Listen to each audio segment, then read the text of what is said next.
এই কিসে মা? আমি যখনই মোবাইল দেখি একটা খবর দেখি তখনই তুমি চিল্লাচিল্লি করো মা মা, ব্যাপারটা কি? মা শুনেন না, তুমি এত ডিস্টার্ব করো কেন আমারে? মা শুনে কিসে বলো? 2 ঘন্টা ধরে ভাত বসাইছি, হ্যাঁ। ভাত হইতাছে না। আপনি না আমার কইছেন আমি ভাত বসাইছি, ভাত হয় না, আমি কি করবো? এলাকা আপনারা ডাকতে আসছি। মা 2 ঘন্টা ধরে ভাত বসে তো ভাত হয় না, এর একটা কথা কইলা? হয় না তো মা, এলাকা তো আপনি না ভাত একটু দেখবেন, মা একটু দেখবেন। তোমার আমি বলছি কি বলছেন? 1 পট চাল 2 পট পানি। আমার 1 পট চা আর 2 পট পানি তো দিছি, তাও তো 2 ঘন্টা ধরে হয় না তো মা। কি রকমের পানি দিছো যে 2 পট পানিতে ভাত হয় না? যাই না, আমি জীবনে দেখি নাই। একটু আসেন না, একটু দেখেন না। তোমার নিয়ে আমি আর পারতাছি না বাবা। আমি যখনই তো আমি মোবাইলে একটা খবর দেখি, কিছু একটা দেখি, তখনই তোমার এই কাজ ওই কাজ সব কাজ শুরু হয়ে যায়। এর আগে মনে থাকে না? ও মা একটু আইন, তোমার এতভাবে কাজ শিখায়, তুমি কি কাজ মাথা রাখতে পারো না? মা একটু আইন না, একটু দেখি কি দেউছে দেখি আহ।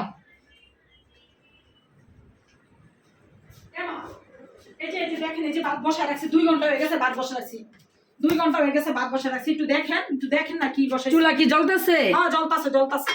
ই আল্লাহ, এইরকম করে মানুষ ভাত বসায়? আপনি না আমার কইলেন 2 এইরকম করে তুমি ভাত বসায় দেখো তো, এটা ভাত বসানো হয়েছে? তুমি তো 2 পট পানি দিছো, 1 পট চাল দিছো, তুমি তো ধুয়েই বসাও নাই। এইরকম করে তোমার কাজ শিখাইছি? এরকম করে তোমার কাজ শেখার কি তোমার মাথা মুথা কিছু আছে? তুমি আবার আমার ডেকে নিয়ে আইছো। তোমারে বলছি ধুইয়া পানিটা দিয়ে 1 পট চাল দিয়া 2 পট পানি দিয়ে বসাই দিবা, তুমি এইভাবেই ধরে বসাই দিছো। তোমার কি আমি এইভাবে শিখাইছি? এই তোমার মাথার ভিতরে কিছু নাই? কবে তুমি শিখবা কাজ? হ্যাঁ, তোমার মাথাটা মনে কি খাইয়া দিছো? ওইটা তুমি 2 পট চাল পানি দিয়ে বহাইছো, তোমার মাথার ভিতরে কিচ্ছু নাই। এখন থেকে কোনো কাজ দেখাবো না, তোমার থেকে তুমি শিখবা।